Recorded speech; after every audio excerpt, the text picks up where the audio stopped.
ब्रह्मा के पुत्र अत्रि ने कर्दम ऋषि की पुत्री अनुसुया से विवाह किया था। अनुसुया की माता का नाम देवहूति था। अत्रि दंपति की तपस्या और त्रिदेवों की प्रसन्नता के फलस्वरूप विष्णु के अंश से महायोगी दत्तात्रेय, ब्रह्मा के अंश से चंद्रमा तथा शंकर के अंश से महामुनि दुर्वासा, महर्षि अत्रि एवं देवी अनुसुया के पुत्र रूप में आविर्भूत हुए। इनके ब्रह्मावादिनी नाम की कन्या भी थी। महर्षि अत्रि सतयुग के ब्रह्मा के 10 पुत्रों में से थे तथा उनका आखिरी अस्तित्व चित्रकूट में सीता अनुसुया संवाद के समय तक अस्तित्व में था। उन्हें सप्तऋषियों में से एक माना जाता है और ऋषि अत्रि पर अश्विनी कुमारों की भी कृपा थी। 1. महर्षि दुर्वासा के बारे में सभी जानते हैं कि वे कितने क्रोधित ऋषि हैं। रामायण अनुसार महर्षि दुर्वासा राजा दशरथ के भविष्यवक्ता थे। इन्होंने रघुवंश के लिए बहुत भविष्यवाणियां भी की थी। 2. एक कथा के अनुसार इंद्र ने अंधकारवश वैजयंतीमाला का अपमान किया था। परिणाम स्वरूप महालक्ष्मी उनसे रुष्ट हो गईं और उन्हें दर दर भटकना पड़ा था। देवराज इंद्र अपने हाथी ऐरावत पर भ्रमण कर रहे थे। मार्ग में उनकी भेंट महर्षि दुर्वासा से हुई। उन्होंने इंद्र को अपने गले से पुष्पमाला उतारकर भेंट स्वरूप दे दी। इंद्र ने अभिमानवश उस पुष्पमाला को ऐरावत के गले में डाल दिया और ऐरावत ने उसे गले से उतारकर अपने पैरों तले रौंद डाला। अपने द्वारा दी हुई भेंट का अपमान देखकर महर्षि दुर्वासा को बहुत क्रोध आया। उन्होंने इंद्र को लक्ष्मीहीन होने का श्राप दे दिया।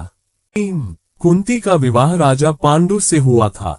बाल्यावस्था में कुंती ने ऋषि दुर्वासा की सेवा की थी।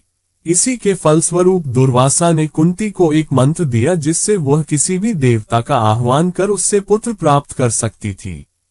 विवाह से पूर्व इस मंत्र की शक्ति देखने के लिए एक दिन कुंती ने सूर्यदेव का आह्वान किया जिसके फलस्वरूप कर्ण का जन्म हुआ। 4. दूसरी ओर महाभारत में महर्षि दुर्वासा द्रौपदी की परीक्षा लेने के लिए अपने 10,000 शिष्यों के साथ उनकी कुटिया पहुंचे थे।